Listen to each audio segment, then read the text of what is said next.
Amy Thurman back again with day 7 of 100 Days, 100 Emotions. 1 week. Y'all, we've been doing this for a whole week. Isn't that so exciting? Today, we're talking about anxiety. And before I get into that, oh my goodness, I just have to say, it's so hot where I am. Like it's literally 106 today. I've taken 3 naps today. I'm just like, is this the same shirt I wore yesterday? It's kind of one of those days. But I want to remind you all that I like to stay in the moment on these. I like to be in the present moment. I do not ask the people that are guests on here. I do not ask them what they're going to share beforehand. I let them share freely, and so that I can be in the moment. So I just want to remind you that I'm learning it just along with the same as you are, right here in the moment. And so I want to introduce our guest today. We met on Facebook and have gotten to know each other a little bit, but I'm eager to hear from her today. This is my friend, Kate Pearce. Welcome, welcome, Kate. I'm so excited that you're here. Thank you, Amy. Thank you for having me. Of course. Tell us where are you from? Where are you right now? So I am in Emerald, Central Queensland, Australia. Australia. Oh, I love that. I have another friend in Australia, and I want to ask, do you see the kangaroos? Like, are they just out running around? Yeah, where we are, they are. I keep forgetting to send you a picture. I told you I would. But yeah, It's across okay. the road from us is like a park, and they're there every day. My son who's 5, and he just loves watching them. And they often nearly cause car accidents. They're a little bit I naughty. imagine.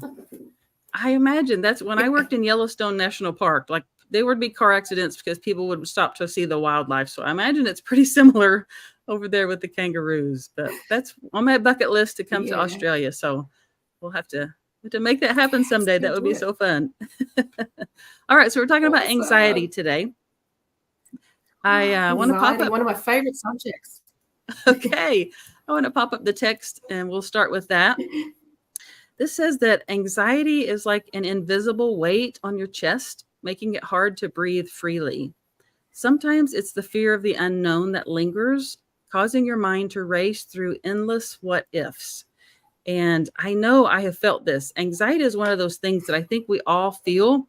Sometimes we don't know what it's called. We call it different things. Panic. Sometimes it feels like a heart attack. All kind. It expresses Mhm. itself differently in each person. So this is one way that it expresses itself. But I know, Kate, you have a story to share with us about anxiety and maybe how it has helped you or what you have learned from it. So take it away. Let's hear what you have to say. Yeah, so anxiety, I love that explanation there because when I first think of anxiety and how it feels in my body, whenever I seem to experience that, first thing is my breathing shallows. Like it gets really shallow and I find it hard to breathe. But anxiety can be it can feel very uncomfortable. It's not a nice feeling. Yeah, It's there exactly. to, but it's there to warn us. Yeah, and it is actually a natural part of life. By all means, though, if there are people that suffer with this chronically, so by all means, if you are that person, then definitely seek help. There is help out there for that. With anxiety, like I know for me in the past, it'll be a trigger. So, for an example, my son's almost 6, so yeah, about 6 years ago, when I was pregnant with my son, it's still there. I don't know what Yeah, just we're happened. here. When I was pregnant with my son, we lived on Hamilton Island, which is a tropical island off Queensland, and we went through a really bad cyclone. So it was Oh, apparently the longest recorded cyclone in history. It went for over 24 hours, oh mercy. and it was terrifying. And we were living on the top floor of a apartment building, which was 13 stories high. And so Oh we my gosh. sat in this cyclone, and it was, probably one of the most terrifying things I've ever been through. So for me, and even still now, the weather will spark my anxiety. And sometimes I don't pick up on it at first. I'll be like, I can feel it, like my body starts to, the shallow breathing will start happening, and I just feel jittery all over. And my stomach, Yes. even, like it feels like butterflies kind of thing. And then sometimes so now I've learned to tune into it and go, okay, what's happening here? This is my version of anxiety. Why am I feeling this way? And then it'll because I'll be out working or I'll be out doing stuff. So my husband and I, we run a motel. And so I'm out doing stuff for work, and then I'm out doing banking or whatever. And I'm like, what's going on? Then I'll look up and notice that, oh, the sky's getting dark. It's getting windy. I'm like, okay. So then I just tune back in, and that's when take those deep breaths and then go, okay, I'm safe. I'm going home now. There's no cyclone around. But yeah, it's just that little trigger, those little things. And it still happens. It's 6 years ago, and it still happens every now and then. Not as severe. But for a while, even wind, just being outside, and if it was a windy day, that would set me off. But that's one thing, with anxiety that comes to mind for me that still spurks up for me. So if you've had like a previous trauma and something could be happening around you that's reminding your subconscious mind of what happened, and our subconscious mind's job is to protect us.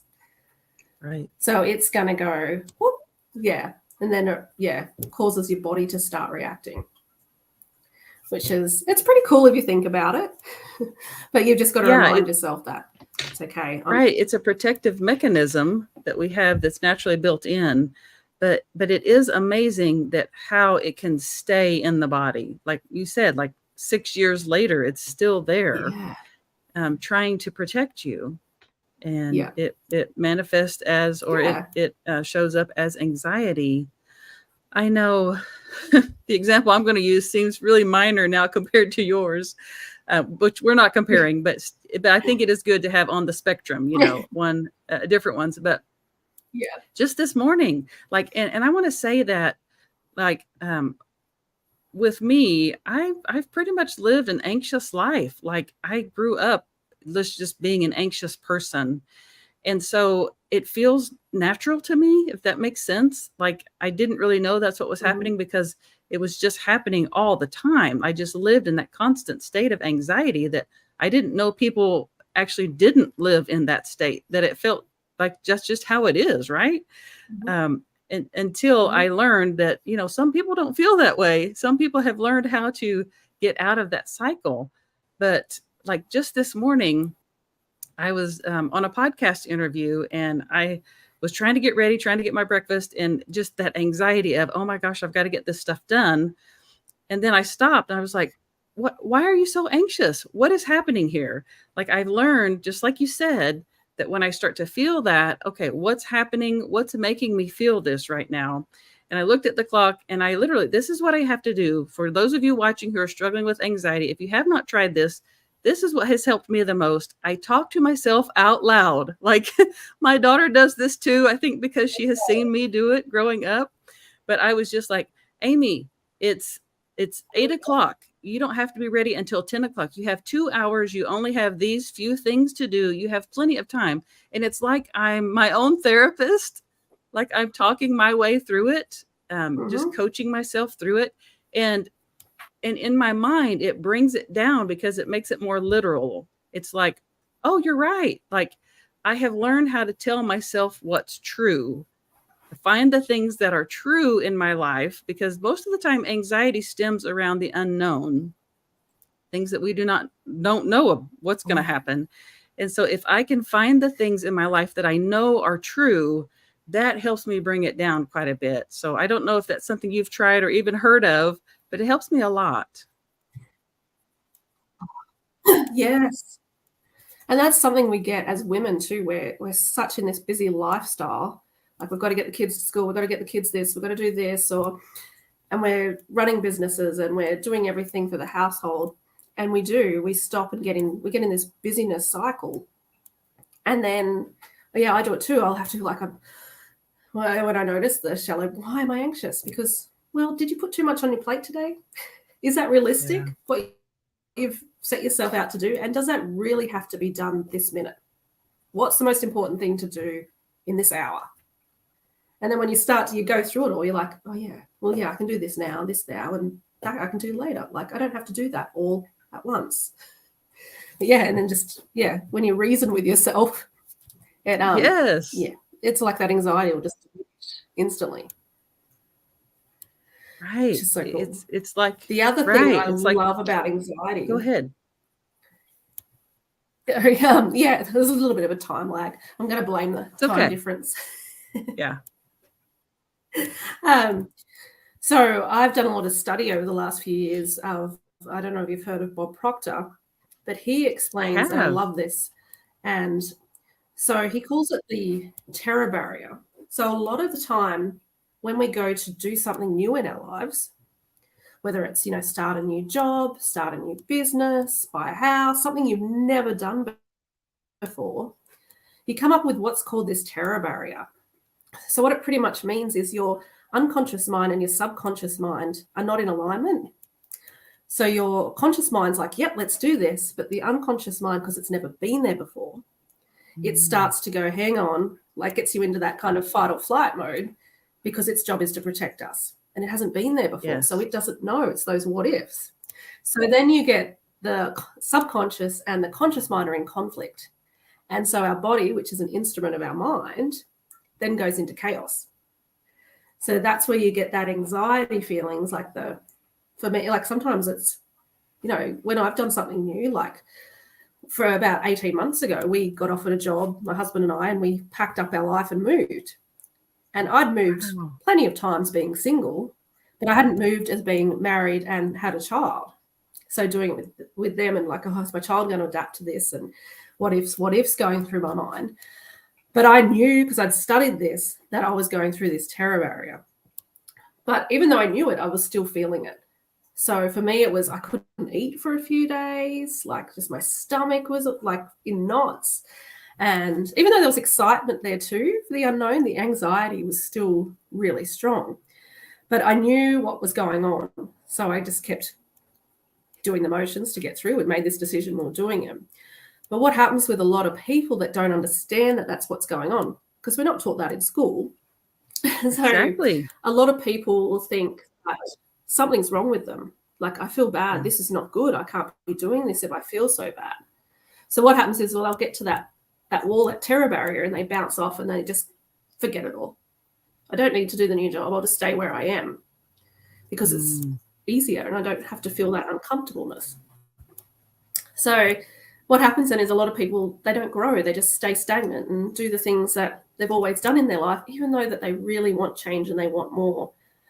So it's really cool once you learn that, because you hear people say, feel the fear and do it anyway. But sometimes it's just so uncomfortable that people think there's something wrong with them because the anxiety is so bad and you just feel horrible. Your whole body can just go into chaos.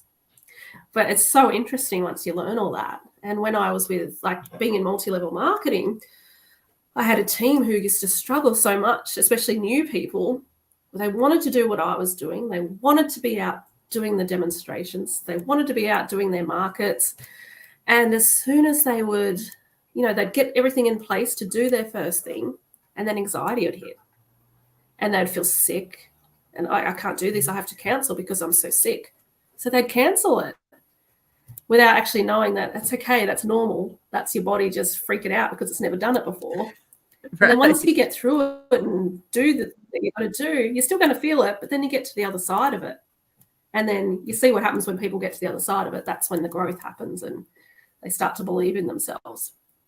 Yeah, yes. So it's such a interesting subject, anxiety.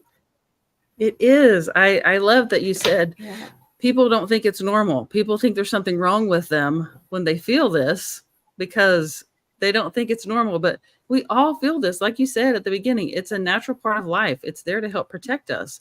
And so part of what I'm trying to do in this series is help people realize this is something we all deal with, that it doesn't make you weird or it's a natural part of life.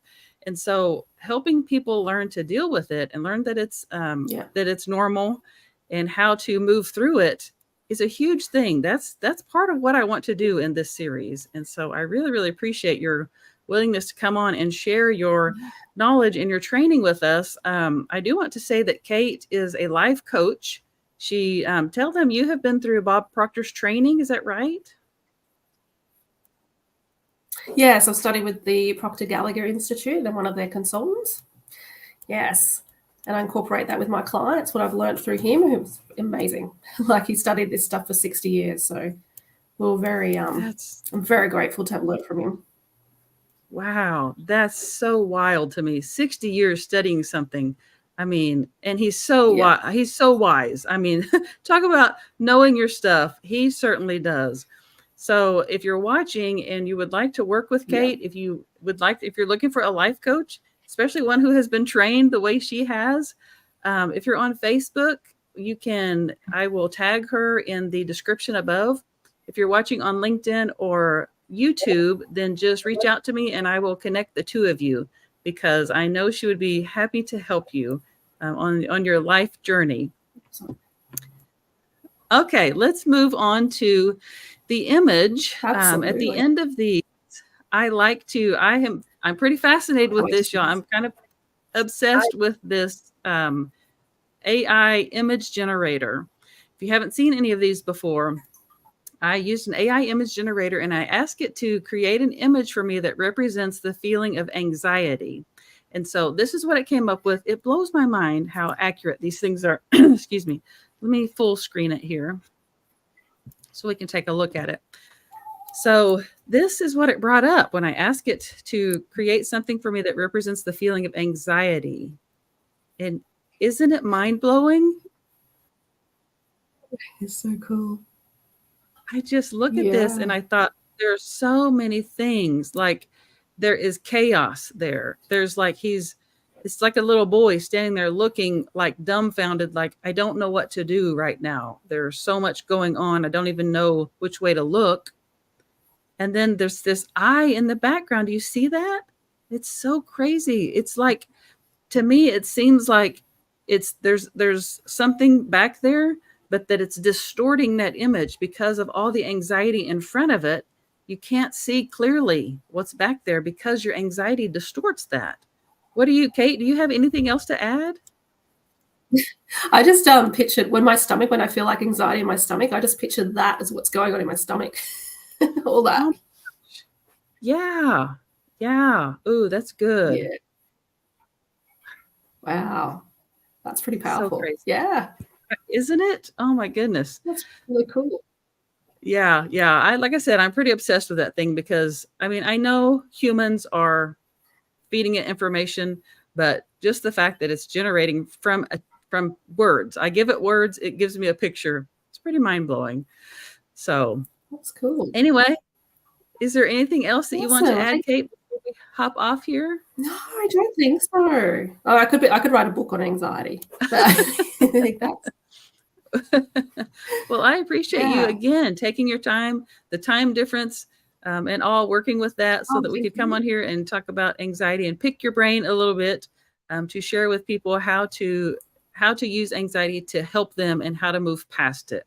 So, you guys, this is so Yes. fun. If I have so many spaces available still for people to come on and be featured, I would love to include you. And if I'm looking for people all races, shapes, size, colors, everything. I want everyone to be involved in this. It's not just people who are like me. I want people who are different too. I need to hear other people's perspectives. So reach out to me. If you don't, I'm going to start reaching out to you. I'm going to start asking people. So anyway, thank you all so much for watching. If you have found this helpful, please share it. If you think it will help other people, please share it with them too. So we will see you again tomorrow. I'll be back with another one tomorrow. Bye.